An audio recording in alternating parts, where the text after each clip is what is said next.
Well, welcome back to the Alice Stewart Show, 7:18, and it is Friday, and we are talking food with Arkansas Foodies. We're talking with Michael Roberts and Daniel Walker. Good morning, guys. Good morning, Alice. Morning, Alice. And I encourage everyone to go and check out their pictures and their blogs and all of their work. They're the best places to go. You can go to Arkansas Times and Eat Arkansas, and also Arkansas Foodies.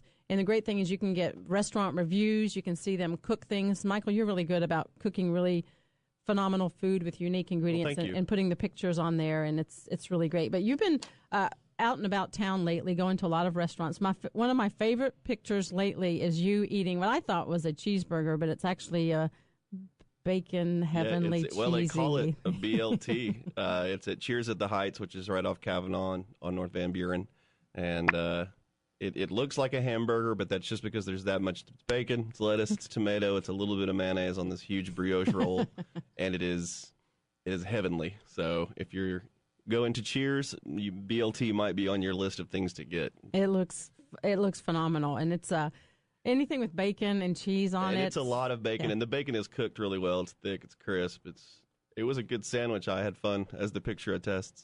Evidently. Well, the good thing is, since you guys have been here, it's been a few weeks, but a lot has changed on the food scene. We've been talking for quite some time about South on Main. Now it's open and doing well, and it's always busy.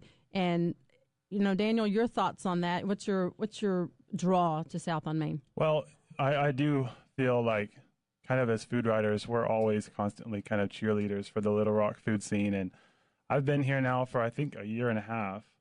I've been in Little Rock for about a year and a half now, and I've always been, continually impressed with kind of the new things that are coming. But, I mean, without a doubt, I think that we've got so many exciting things going on in Little Rock right now that, we're starting to get some national attention. And I think that it's about time. But, we've always had the talent here, but we've just started to kind of flourish. And I think that South on Main is obviously a prime example. Matt Bell, who's, got a great name for himself already. He came into South on Main with, a great reputation. But, I mean, I really think he's living up to everyone's expectations. And it's not just, by name alone that he's built his reputation. He's really done some fantastic food. And he is a big advocate for locally sourced and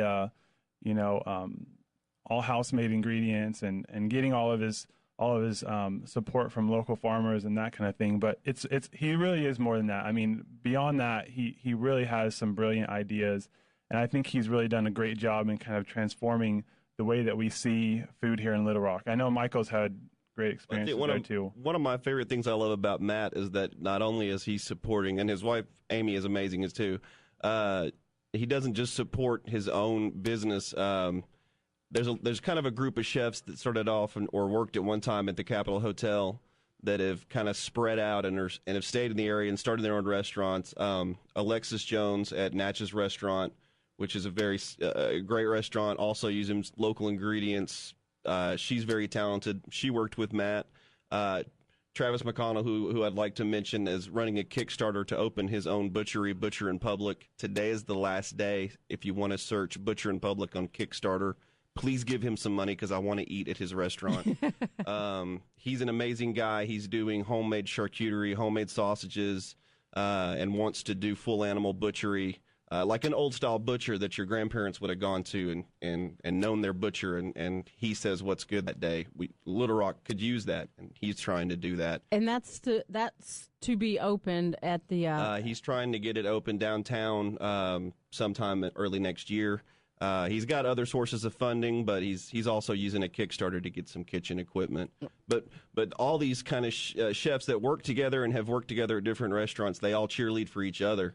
And that's kind of an interesting situation for Little Rock food when you should be competition, and you are competition, but you also support each other. Yeah, right. Friendly competition. And one thing it's unique about all these restaurants downtown, whether we're talking South on Main with their special attention to Southern food. We've got this new butcher, the idea of that, the concept. So they're all different and unique. Another one that is really popular, and it's because of its specialty with Italian food, Bruno's on Main Street is a big draw. It's got you go by there and there's always a crowd. Yeah, and so Bruno's, honestly, I never went there because it was closed for a while when I first moved here, and over the last couple of months, I've heard nothing but talk about Bruno's, and so I'll still admit it's been very busy, I know, since they opened. Lines have been out the door. People have been waiting to get in, so I have not yet been. I don't think you've been, Michael, have you? It's on the list to go to. I've heard a lot of really good things about it. I think the first night they were open, there were so many people that they ran out of food, which is good and bad, but it's good that you had that kind of crowd. Right. It's kind of a classic restaurant that's back with the original people involved. It's in a part of town we love. It's on Main Street, so pretty much makes it. It's going to be a place that Dan and I are excited to make it to. I as mean, soon as I possible. love like a good, red sauce Italian place with the red and white checkered tablecloths. I mean, that's just classic Italian American. And I think, people can sometimes, say, well, that's Americanized or whatever. I don't know what it's like. I haven't been yet, but I'm very excited about that. That's very, a lot of longtime Little Rockers were ecstatic that Bruno's was back. Because my favorite with that, of course, they had fantastic rolls. I'm not afraid of carbs. And I would always go to the Bruno's before I run, and before a race, whether it's a 5K or 10K or marathon, and get their pasta with marinara and grilled chicken. It's not really on the menu, but they'll always make it. They're very, whatever the customer wants, they're great. Well, they'll make it for you, Alice. You're kind of a big deal. Maybe because I pitch a fit and yell and scream. But they're fantastic customer service. And they also, giving back to the community, they will be open on Komen morning of the Race for the Cure. They're right there on the race course. They're on Main Street. Yeah, very brave. But it's going to be a cheering station for Representative Kathy Webb, who is a survivor going through chemo, and she's got a team, captain of a team, red, web, and blue, and we have a great cheering station there. So it's great to see these restaurants get involved in the community, and all of them are really good about locally, farm to table. They're all really good about that. Restaurants are great, but the actual food on the menu is, I think, just a fun topic of conversation also. The Little Rock, Daniel, you talk about getting national attention. We received national attention this week from the Huffington Post about Little Rock being the place to go for cheese dip. Yes. I don't know if that's something that we honestly, and I meant to tell you this when we first talked about it during the break, but the Huffington Post actually gave Little Rock 2 shout-outs. We have another local food blogger. She runs a blog called Terry's Table, and she did something called Tachos, which is tater tot nachos. And Huffington Post did a feature on this dish that apparently is getting popular, and hers was one included. She's a great lady, so I wanted to shout her out, Terry's Table. But also, yes, cheese dip. We've had the World Championship of Cheese Dip held here. There are some smaller cheese dip competitions being held in Hillcrest always has one during Harvest Fest. I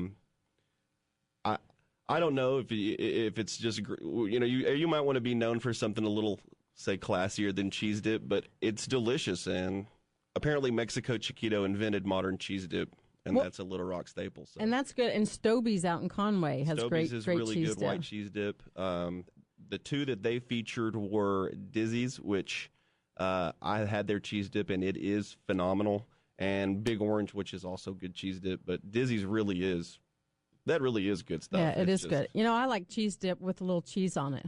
Really you add cheese to your cheese dip. No, you can't go wrong. And Dan, you had that queso fundido at Fonda. That looked delicious. Oh yeah, I don't even know if that qualifies as cheese dip. Does it? I mean, that's what it's based off of. I loved it. Yeah, there's a new Mexican place out on Bowman that it used to be the Faded Rose. Is that right? Yes. Used to be the Faded Rose. It's called Fonda Mexican Cuisine, and man, seems like we get a new Mexican joint in this city about twice a week. Every 5 minutes. You can't have too many. It's difficult to get excited for me about Mexican places at this point, but man, I've really been impressed with this Fonda. They're doing more of a Mexico City style Mexican cuisine, and it's not Tex-Mex. It's not cheap Americanized Mexican food, but they make this queso fundido, and it's basically they take this hot cast iron skillet, and it's just blazing hot, and they just throw a handful of Chihuahua cheese on it and put chorizo and queso and pico de gallo on it, and it's pretty fantastic. Pictures looked amazing. It is great. I wanted it. Well, and one thing you'd mentioned about it's great to be known for a specific food, maybe something a little more highbrow than cheese dip, and I think Daniel stumbled upon that in his latest post. The bacon donuts. Yeah, it's about time, you know?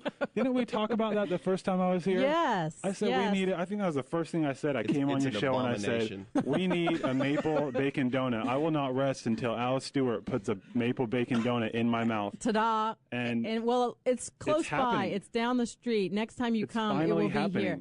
It is. Shipley's there on Cantrell has maple. Cantrell in Mississippi. Yeah, I think that's the only one that's doing it right now. I mean, this is heaven. Heaven in a donut. It is. You know, I mean, you wake up and you say to yourself, what's the worst thing I can put in my body? and you think, donuts? That sounds pretty good. But then you think, bacon. Yeah. That also would be good. But, you know, combining the two. And then you reach for the bottle and you say, no, it's terrible. It's a terrible thing. No, you just reach for the big bowl of maple frosting so the bacon will stick on there. Yes. Yeah, that's put some queso on it and we're done. Yes, yes. I love Shipley's, but this maple bacon has to stop. I don't know. I'll have to. I will withhold my decision until I'm an educated spokesperson, which means I've eaten one or two. Of course, you have to try it. Out of fairness. Well, we'll say that we missed Kevin Shalin this morning. Noticeably absent. We will look forward to having him next time. Great food talk. I enjoy having you guys on. And Michael Roberts, Daniel Walker. I encourage you to go read their work at Arkansas Times blog. You can click on the Eat Arkansas section, and also you can go to Arkansas Foodies and see the great food and pictures and dialogue there. But Michael and Daniel, thanks for coming in.